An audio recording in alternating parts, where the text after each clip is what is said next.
Hello, and welcome to this webinar on Finding Solutions Together, Shared Leadership and Nonviolent Communication. I'm very pleased to send you heartfelt greetings from my office in the School of Public Service at DePaul University. It's a cold and rainy day here in the city, so I'm very glad to have some old and new friends join me and help brighten up today. If you are new to the School of Public Service, we offer 6 graduate level degrees for people who are seeking to be advocates and a force for change in all our sectors. Our public service management and public administration degrees are fully online. I don't anticipate any technological difficulties, but if any should occur, we do have all of your email addresses, and I will send you a taped version of the webinar if we don't get through it. This is also the first time I'm doing this topic in this form. I believe I will get to the end of it before the hour is up, but again, I can send you materials if we don't. So again, it's my pleasure to welcome you, and let's begin. The first thing I want to share with you is some information on how you can get the best out of this webinar. I'm going to be sharing some polls with you, which are one way of us being interactive with one another, and they will show up on the screen, and you simply respond by clicking your choice with your mouse. You should be able to see a panel with a question window in which you can type a question or comment. Towards the end of the webinar, I will be sharing some handouts with you, and they also will be available to you in that panel. The session is being recorded, and one day following the session, GoToWebinar will automatically send you a link for that recording. And just a note that all attendees' mics are muted, so I should be the only voice that you hear. So again, if you have a question or comment, you need to put that in the question box, and I will check those later in the presentation. So, and here's our agenda for today. We're going to do what we call a check-in. You may be familiar with this procedure with groups where we do a check-in and a check-out at the end. Our check-in today is going to be a poll on your prior knowledge of this topic, particularly the nonviolent communication portion of it. I'm going to share with you some information, some definitions on leadership, and then shared leadership itself. We're going to talk about one of my favorite topics, which is leadership and the human condition, or if you were an attendee at my previous webinar this month, leadership and the brain. So, and then I'm going to share with you some thoughts on inclusion, and then finally some communication techniques that help all of this become lived behaviors for us. So that's where we're going to go in the next hour, and I hope you enjoy it. So the first thing I need to do is poll. I'm just interested in knowing who I'm with today and how much experience you have with this topic. So I'm going to open up a poll, and the process will be I open up the poll, you give your answers, and I'll be able to see how that's going along, and then I will be able to show you the results. So I'm going to launch the poll now, and the questions are, as you can see them on the screen. I have done a little reading on nonviolent communication. I have attended a training. This is all completely new to me.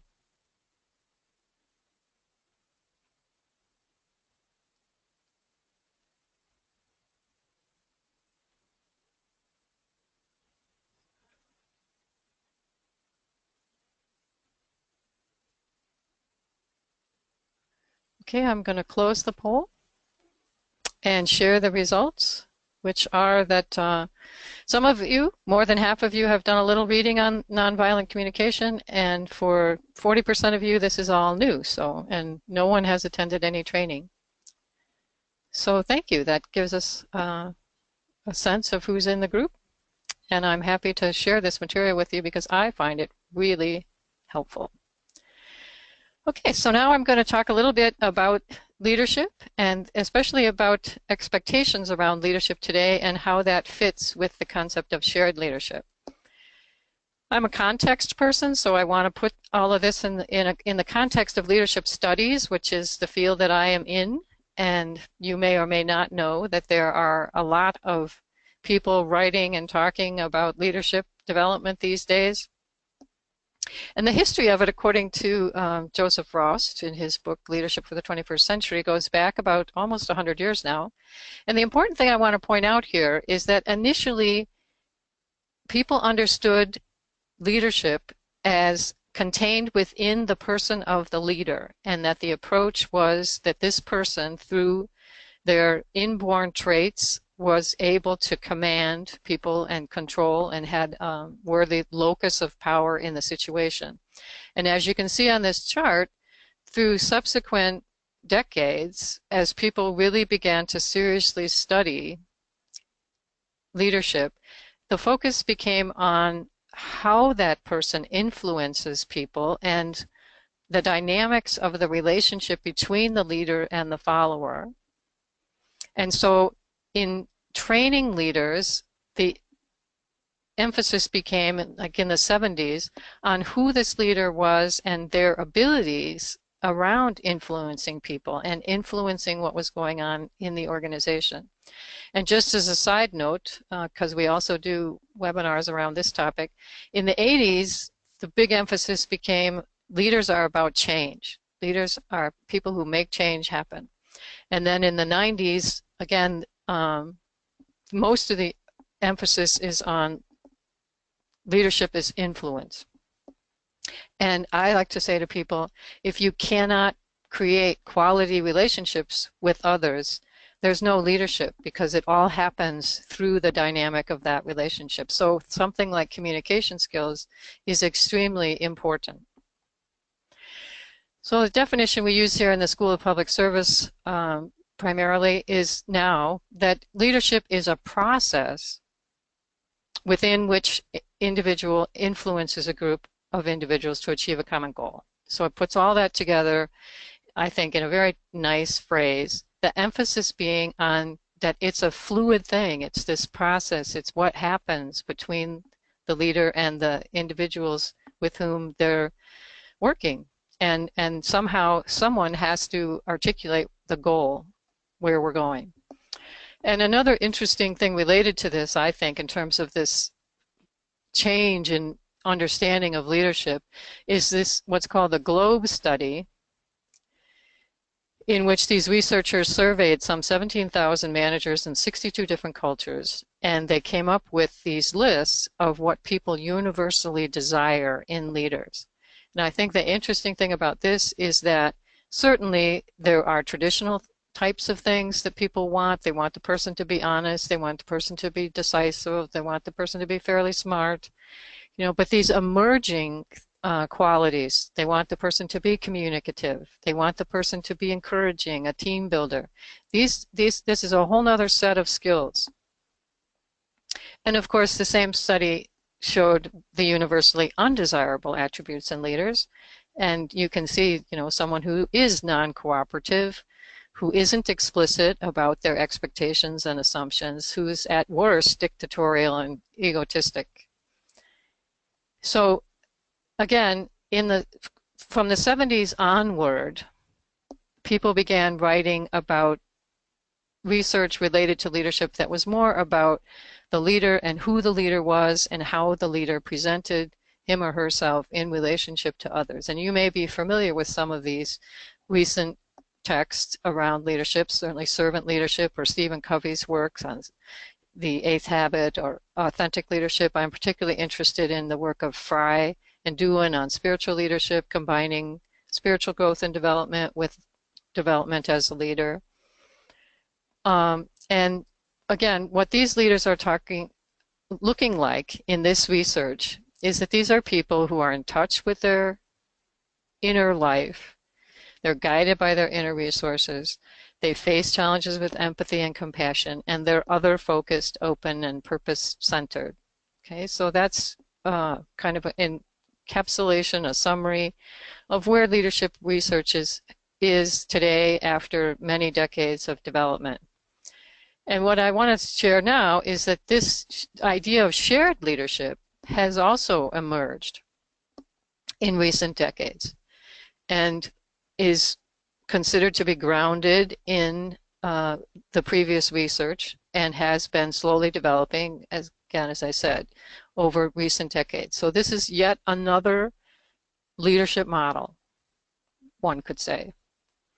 And according to these authors that I've read, it's meant to emphasize the equal stake that members of the group see themselves as having in achieving the group goals. So it's not just, as the previous definitions I spoke about, it's not just resting in the leader to make sure that everyone is influenced in such a way that we reach a goal, but that everyone in the group sees themselves as having an equal stake in our reaching this goal.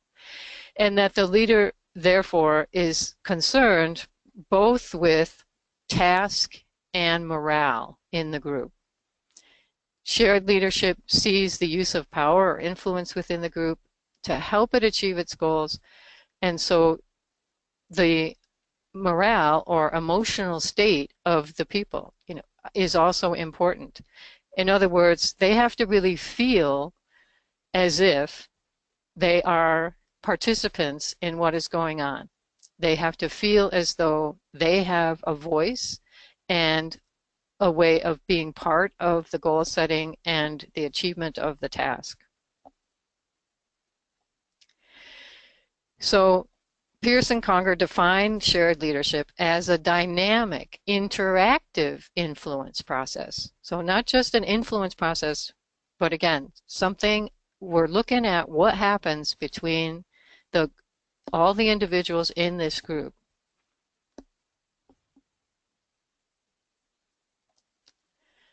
So just having said that much, I'm going to offer you these 3 options in another poll. What are you thinking, feeling now about shared leadership? Okay, sounds like a nice theory, but can it really be done? So I'm going to move us to the next poll just to get a sense.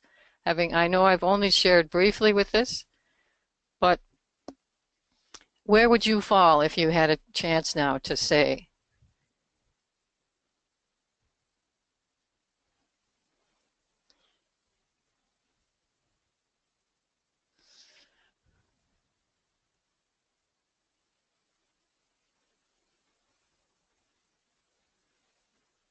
Okay, I think everyone, let's see,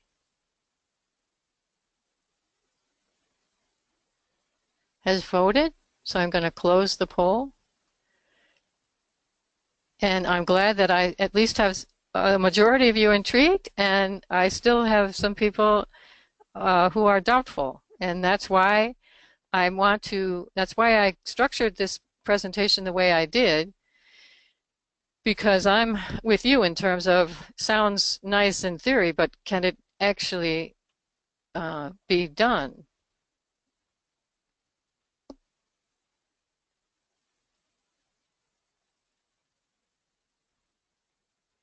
And I also want to note that 25% said they feel like we've already practiced this in your organization, and maybe you didn't know to call it this.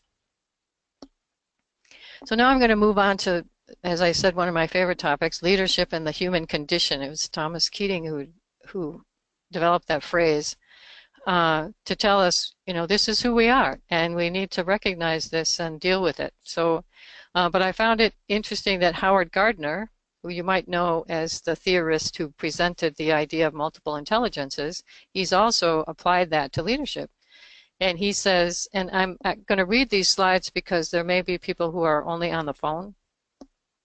Our understanding of the nature and processes of leadership is most likely to be enhanced as we come to understand better the arena in which leadership necessarily occurs, namely the human mind. So I like to say to people, if you're looking at this illustration of a glassed-in human being and you can see the brain, think of that illustration when you're in a meeting and looking at the different people you're talking with.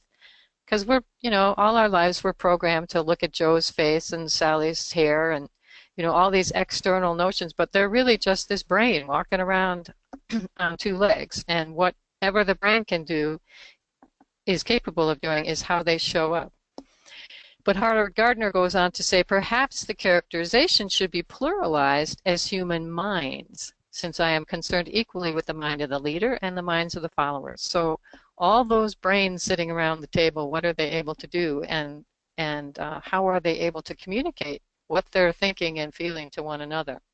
That's how I got into this work in the first place, because I started going to meetings of groups of people who wanted to create peace and justice in the world, and my experience was they couldn't create justice or peace in the meeting, never mind in the world. So I wanted to explore what was going on there and how to improve that situation. Another one of my favorite authors in teaching about leadership is Gerald Huther, who's a German researcher in the neuroscientist, and he says our brain is much more a social organ than it is a thinking organ.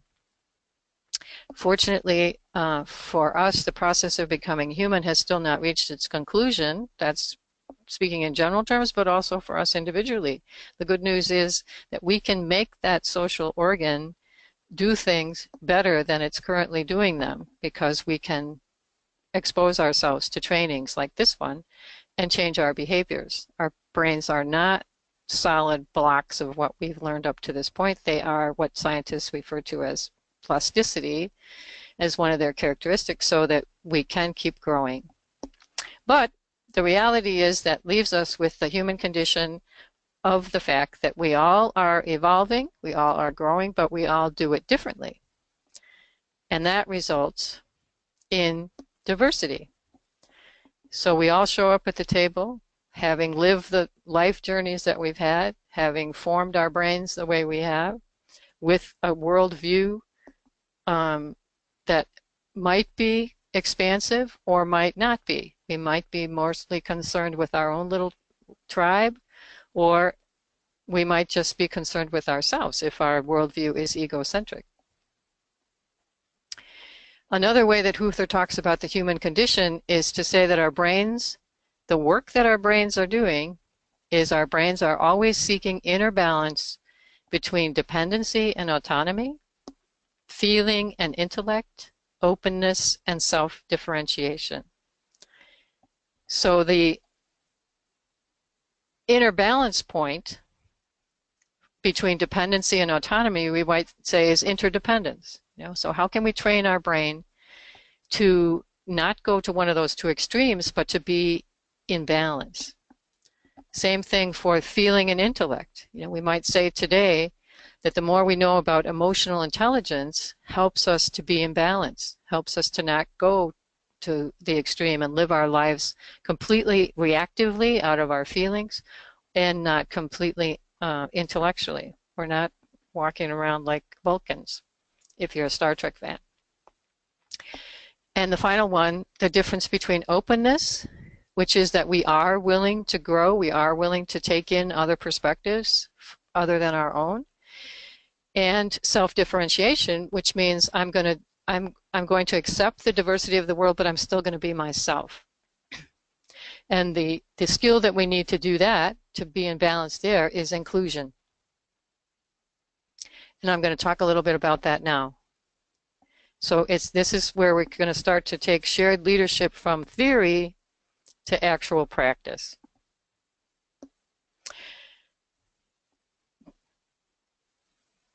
One of my favorite things to talk to people about is this real notion of ours that we love flowers. It's springtime here in Chicago, and we're going crazy over the blooms that are coming up.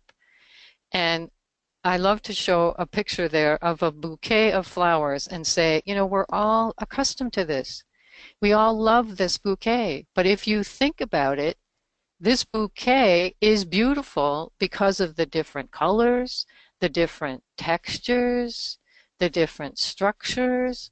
And why is it that we look at that bouquet of flowers and we say, wow, isn't that beautiful?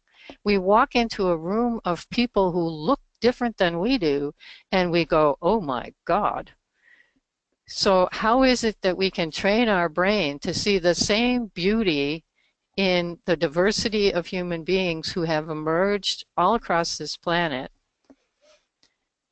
and have lived different life experiences than us in the same way that we look at a bouquet of flowers. So that's my goal in teaching about inclusion. And one of my other recognitions of this is that what I call the deep structure of choice. So if we're in a meeting with people, one of the things we need to recognize is that each person sitting around the table has had different life experiences, which have given them different perspectives, different worldviews, different understandings of reality. They have different needs, they have different values, and all of that is underneath a choice that they're about to make. And if that choice is different than the choice I want to make, I'm only going to understand the reasons for that if I can go back to that person and create a dialogue in which they're going to tell me the story of why they're making the choice they're making. So the question is, in each case, I have to look at myself and say, what perspective do I bring that will help us all? And what perspective do we each bring that will help us all? That's the point of shared leadership, that we want to be able to tap into the wisdom of each person around the table. But again, that takes skill. That takes a theoretical foundation, perhaps, but it also takes some skills. And the person from whom I gathered my thoughts on inclusion is a guy named Eric Law, who's written a book primarily for church communities, but he's got some great things to say about how to include others. The first thing he says, which I think is really great, is he says the appropriate response to the other is, isn't that interesting? Let me learn more about you. You know, not what we're sometimes programmed to do out of our reptilian brain, which is fearful and, you know, moves into a fight or flight mode when someone says something we don't agree with, you know, like this person is a jerk, but to instead respond with curiosity, to respond with, you know, tell me more about your needs, your experience, your perspective, so that I can understand where you're coming from. Eric Law says in his definition of inclusion that it's a discipline. So again, this is something we need to practice to be able to do well. A discipline of extending our boundary to take into consideration another's needs, interest, experience, and perspective. His method of inclusion allows us to have a clear understanding of ourselves and of others, because sometimes, you know, if you're talking with someone whose position is completely opposite of yours, it helps you get clear as to what your position is. Between the two of us, we might have a fuller description of what we're trying to grapple with. And we also might negotiate a new boundary about who belongs in this community. You know, we can accept people whose thinking is different from ours. So Eric Law says inclusion involves a great deal of thinking and listening, because again, you have to take into consideration the other person's history and their feelings and whatnot. So it requires a lot of time and energy, and most importantly, it may require you to change. So again, I'm going to pause and ask you to do another poll in which you might mention a takeaway that you have from this part of the session. And since we're on a webinar and we're limited in terms of your interaction, I've offered some suggestions here. But if you, again, if you have another way of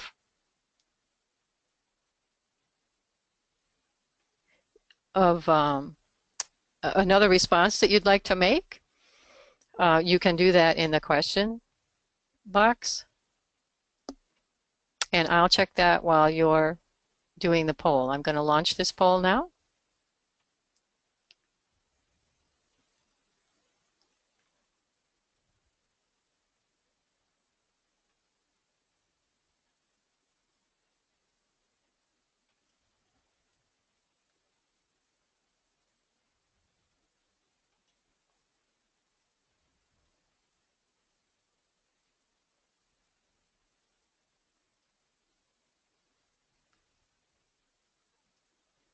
Okay, it seems now that everyone who can access the poll has accessed it, so I'm going to share it. We have we have an equal amount saying um, A, inclusion is important practice in our diverse world, and isn't that interesting is helpful. So, and another 23% choosing option B. So again, thank you for that feedback.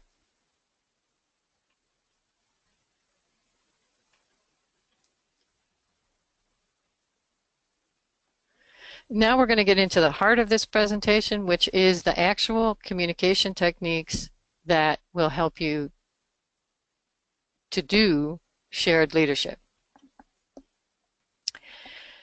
A principal attitude required that comes from people who teach nonviolent communication is this simple phrase, which is helpful to remember. Don't attack, don't defend, stay engaged.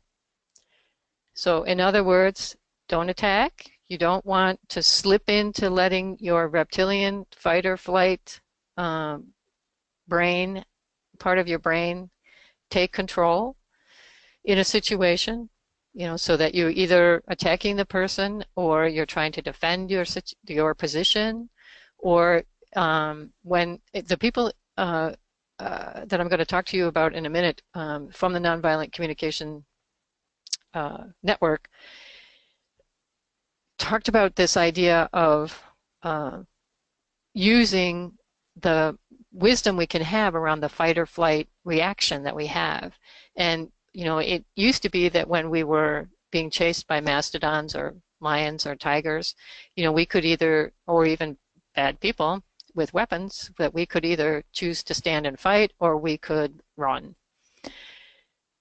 In the office, what does that look like? In the office, fight could look like abusive language. It could look like some kind of retribution behavior, some kind of sabotage behavior. And the flight could look like just plain withdrawing, being silent, sitting at the table and not speaking. So this idea of staying engaged is important. And how are you going to do that? Well, one could be this thing we got from law, just a simple way of languaging my response. Isn't that interesting? Let me learn more about you and why you have, what your needs are, what your experiences are. This is another healthy dialogue technique, which is, I think, useful when you're involved in a conversation, especially around a proposal or an idea. And it's meant to start out with a technique known as reflective listening, where you actually feed back to the person precisely what he or she said to you. And in particular, what you could agree with or what you could support. So the phrasing, which again, you have to eventually make it your own, but these are some models that you can use. What I heard you say that I can appreciate is da da da. But then you move into your position by saying, what I heard you say that challenged my own thinking is this, and perhaps here's why. That because of my life experience, or this is the perspective that I bring to this. So in other words, you want to have some kind of handy, ready formula for you to be engaging holistically in a conversation that's going to be healthy and acknowledge the needs and feelings and perspective of the other person as well as your own. And then finally you get to the phrase that Eric Law was talking about. To better understand your perspective, I'd like to ask you this question, or I'd like to just learn more. Can you say more about something that is of interest to me? So that will help us keep the conversation contained in a safe in a safe container for us to move through. And then what I want to spend the majority of our time on is nonviolent communication, both personal and interpersonal. And I'm using as a resource a very good book that I highly recommend by Marie Miyashiro called The Empathy Factor.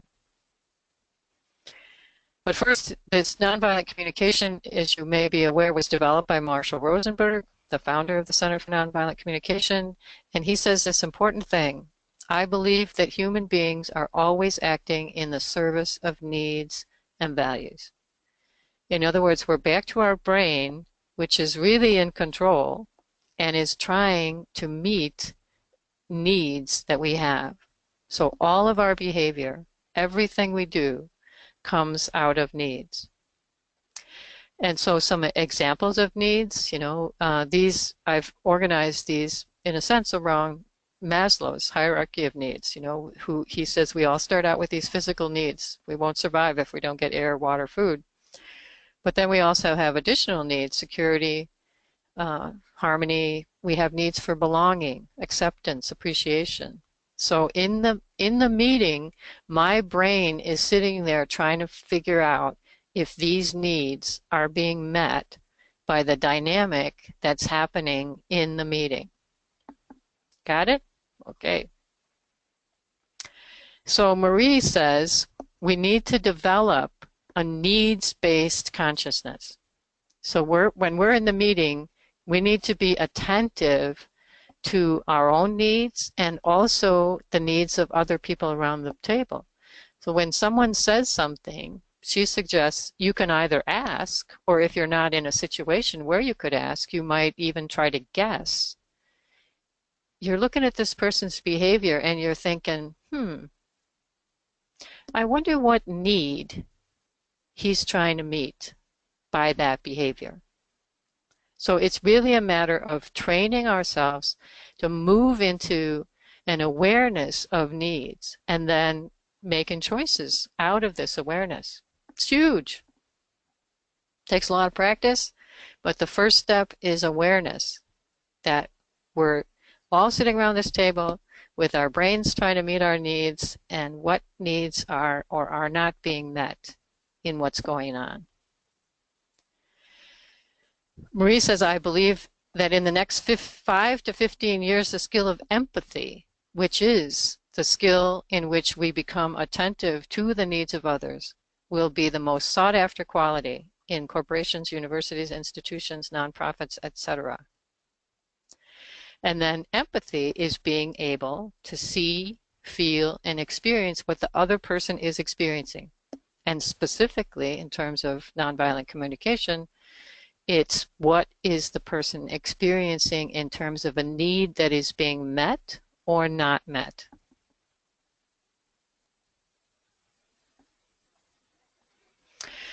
She says this really great thing.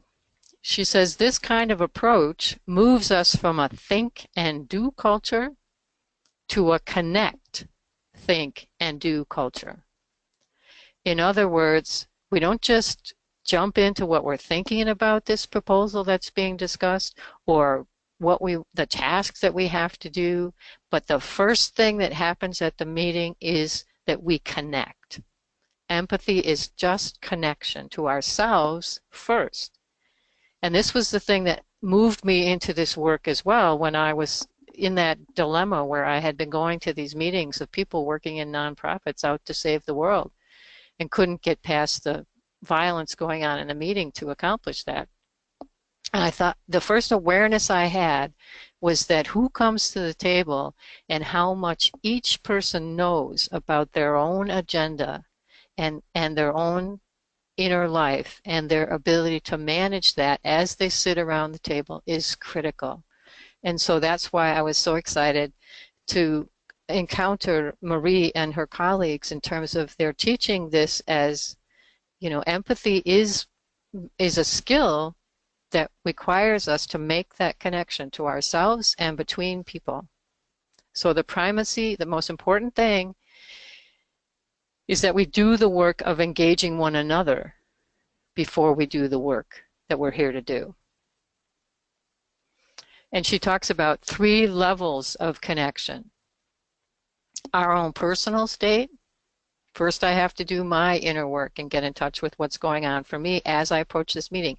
Am I nervous about it? Am I carrying some angry baggage about it? What's going on for me? And then I have to be attentive in the meeting to others and what's going on for them and their internal state, and then the team as a whole or the organization itself. So here's the model of nonviolent communication. It's based on 4 elements, 4 stages, 4 steps. And the first step is observation. And that's a non-judgmental, non-evaluative, just what happened. State what you saw, heard, or otherwise experienced. And if you're going to do this in a one-on-one situation with one other person, you might say, when you, to that person. You don't say,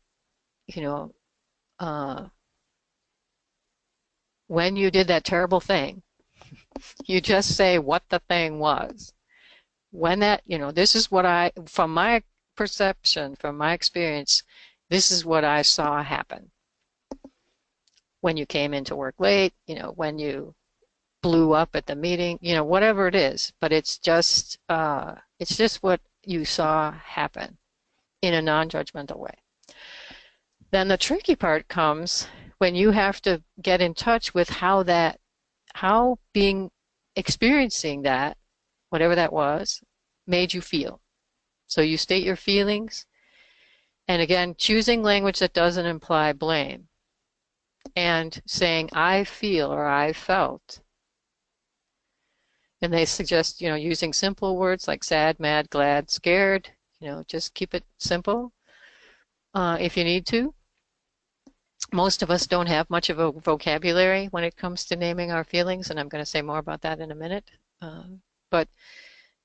So again, the emphasis here is on I'm feeling this, and I'm not saying you made me feel angry. You're saying I can tell that I'm feeling angry in this situation, and I need to think about that, or I'm trying to get in touch with that. And and then what's your need? And I'm recognizing that I'm feeling nervous in this situation. I could say that today I'm feeling nervous about being in this webinar because I don't know if anybody's going to show up, and I've really spent a lot of time on this, and I'm really excited about it, and I really want people to share in it. So make a request. Are you willing to come and be with me in this webinar? But that's a kind of a silly example, but the idea is that you move through this process and that your feelings are connected to needs. That's the very important piece that comes from the nonviolent communication, that our feelings are information for us. They tell us that we have a need that is either being met or not being met. I might feel joyous because actually I do, because people showed up for this webinar, and I have a need to share this information, and I'm very excited about it. And so again, it's like trying to get in touch first with what you're feeling, because what the brain people tell us is that we actually our lives run on emotion. The emotions are the things we feel first, but then we have to stop and think about it. Okay, I'm feeling this emotion. Why am I feeling this emotion? I'm feeling this emotion because it's tapping into this need I have. I know this is a very brief introduction, but I'm going to ask you now to think about this. If we were in a role play in a real live classroom, I'd divide you into twos and I'd ask you to do this together. And you might, after partaking in this webinar and using it yourself, you might want to do that with other people. Right now, because we're on this webinar, I'm going to suggest that you just try this. So sit back in your chair, and here's the question that I'm going to ask you. What I want you to just describe for yourself. One thing new that you heard. In this webinar so far, what is one thing that has been of value to you? So that's the objective observation. You've just been sitting here for over half an hour now listening to me and watching these slides if you're able to be at a computer. So just take a moment to focus your mind on one thing new that you heard, and picture that in your mind, or recall what I said, and then describe how that learning makes you feel, if you can. So just take a moment to try to tap into, why did that particular thought or insight or slide or quote, why is that still with you? Is there some way it made you feel? And then try to connect that feeling to a need that you have.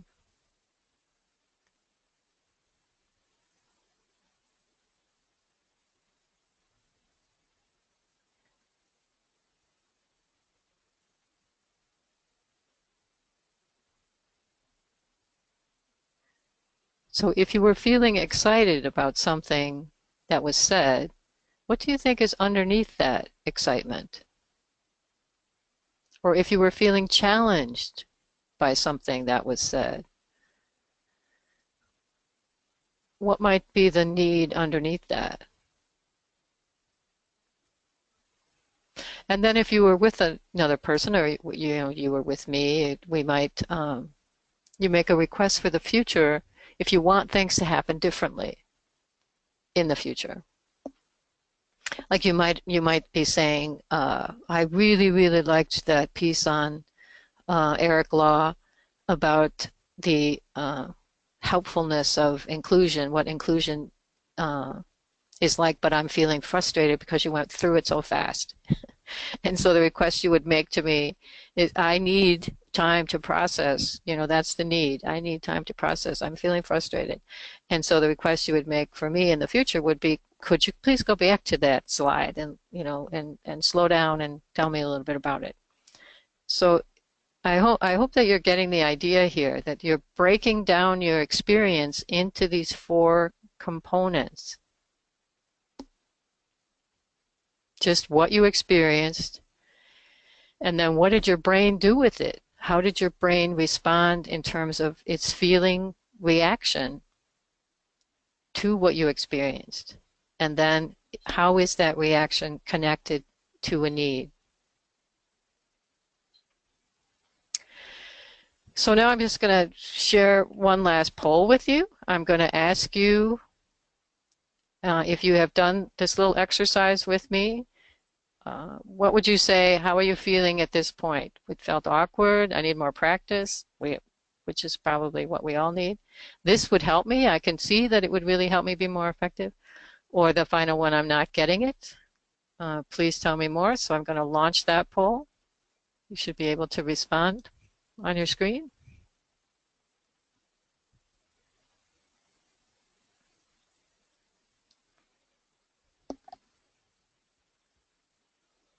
And again, I recognize that you may have other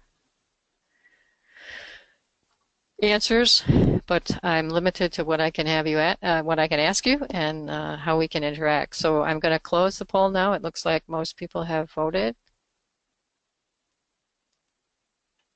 And I'm glad to see that a majority of you are saying that you can see how this would help you communicate more effectively, particularly around what you need. It gives you a formula. And of course, you're eventually going to have to take this formula and make it your own. And as a lot of you have said, to do this initially in the beginning is going to feel awkward.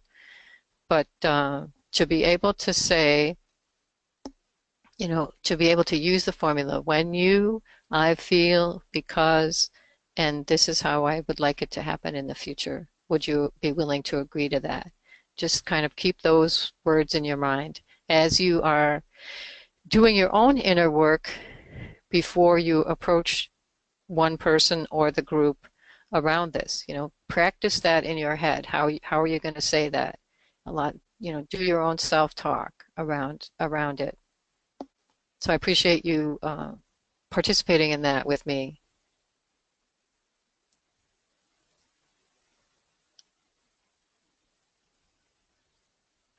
Now I'm going to move on to implications of this model. Okay, Describe what happened, describe how you feel, connect the feeling to a need, and make a request for the future. Well, it's probably pretty obvious that it will be important to become more articulate regarding our feelings and our needs. And this is where I'm going to point you to the handouts that are a part of this webinar. And they should be in, if you're on the computer and you have the panel, you should have a section that shows you this. You should be able to see the needs list. The Nonviolent Communication Center actually has these lists, these documents on their website. So look at it. These are all the possible needs, words that you can use. We have the need for connection. We have the need for peace.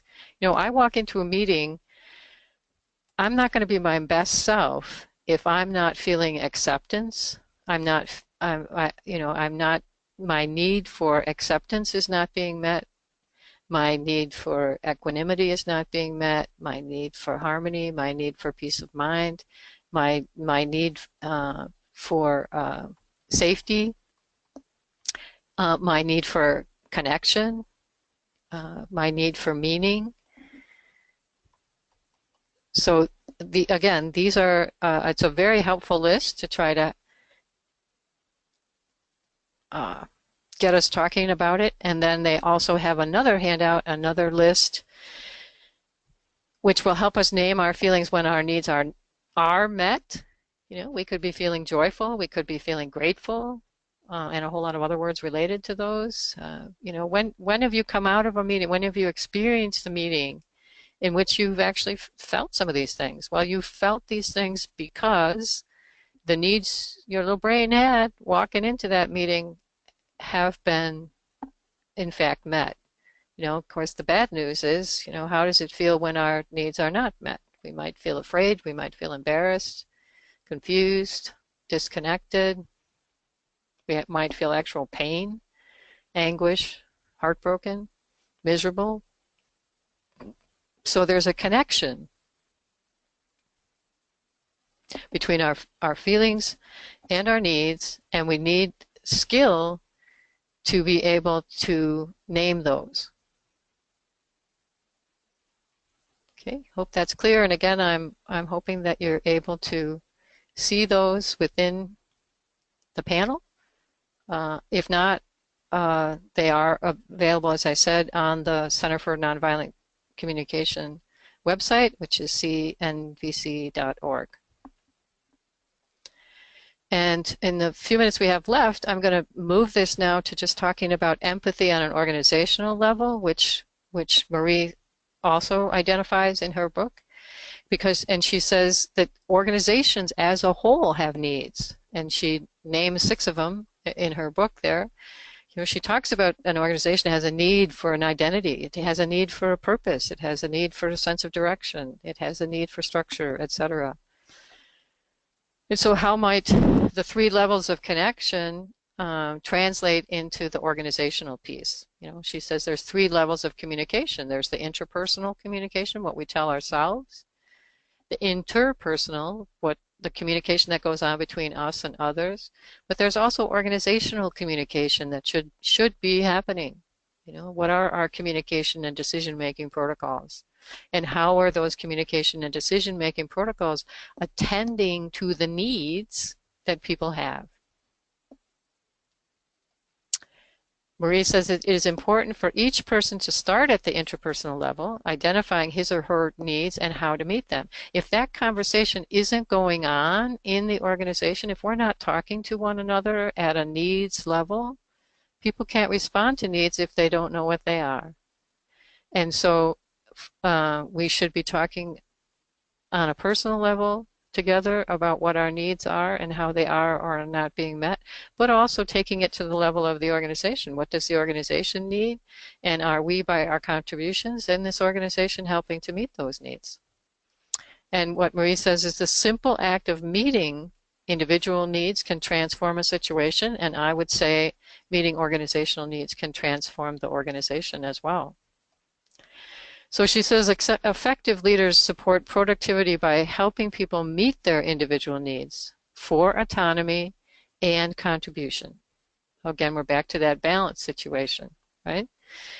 They practice what she calls non-management in a sense, because it's moving away from the traditional understanding of it, from an objective, needs-based consciousness, rather than one of controlling and manipulating with fear, guilt, shame, blame, or even praise and reward. This goes all the way back to our first slide, the study of leadership in the 1920s. The past understanding of leadership was that you were able to control people through tapping into something like their fears rather than their needs, and meeting their needs, and they'll be so much more productive if you do. So we're back to this idea of Huther saying our brains are always seeking inner balance between these two tendencies, dependency, autonomy, feeling and intellect, openness and self-differentiation. And the way Marie talks about that is she says, as leaders, we need to be conscious of creating an environment that is marked by a combination of freedom with cooperation and autonomy with synergy. Again, same idea that somehow as leaders in the dynamic, interactive influence, which is shared leadership, we are doing this.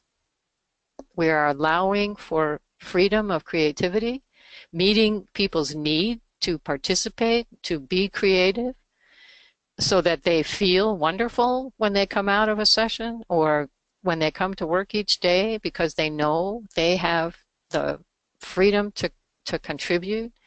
And then how do we pull that individual freedom into the collective and create some kind of cooperative situation where we can actually do more than we could do individually through the miracle of synergy. So I'm going to invite you as our checkout to just be thinking, again, if you want to place something in the question box, I will take some time to look at that. Otherwise, just do this for yourself. You know, again, what one idea do you recall most vividly? I have a colleague who's a leadership coach who calls this your golden nugget. She says, what's your one golden nugget from this? And how might this information be helpful to you in promoting shared leadership in your own organization, whether you're already doing it or not? You know, you can do it more intentionally, and you can use these communication techniques to help you with it. And what questions or concerns do you still have that you might want to send to me, or, you know, get more information, read a few books, but search it out on your own? I'm going to show you my contact information here, because I would welcome any thing you want to, any question or comment you want to send to me at my email, which is pbombard@depaul.edu. And I'm going to look now to see if there are any questions. Okay, someone has asked me to go back to the slide about the 6 needs of an organization, which I'm happy to do.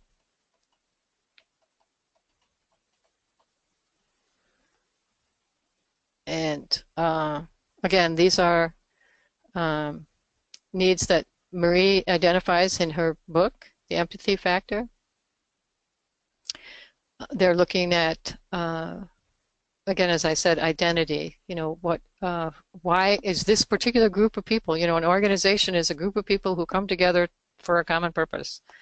And so, you know, we need to understand who the we is. What's our identity? What Eric Law would say, you know, what boundaries do we want to have so that we actually know who's in the group?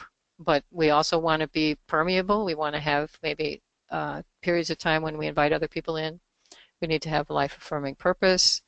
But being able to talk about all these needs within the organization is helpful, because it's a super way, I think, to do planning.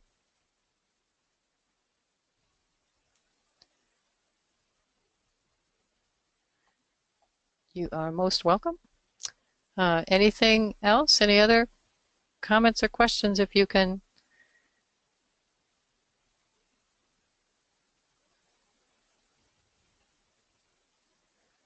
share those with me. And again, I'll just show you my contact information so that you can email me if you'd like, and just close by reminding everyone that you will be receiving at some point tomorrow, presuming that the technology works. I always have my fingers crossed about that, but I did hit record at the very beginning, so we should have a recording of this that will be, and the link to which will be emailed out to you. And again, I want to thank you. Our next webinar, if you go to our website, if you have not registered for it at leadership.depaul.edu, you will be able to register for our third and final webinar of the spring quarter, which is on Friday, May 19th, same time, 11:30 Chicago time. We'll be with Mary McGinnis and she's going to look at situational leadership, which is often, when we're talking about leadership models, someone might ask, well, which model should I use in which situation? And that, believe it or not, someone has developed a model which helps you address that question. So we look forward to having you join us again, and tell your friends if you found this helpful that they can look for the recording of it. Eventually, also, in addition to being emailed to you, will be posted on our website. And again, that website is leadership.depaul.edu. So thank you again, everybody. You're now released to go into the world and practice nonviolent communication. So take care, and I'm grateful that you were here with me today.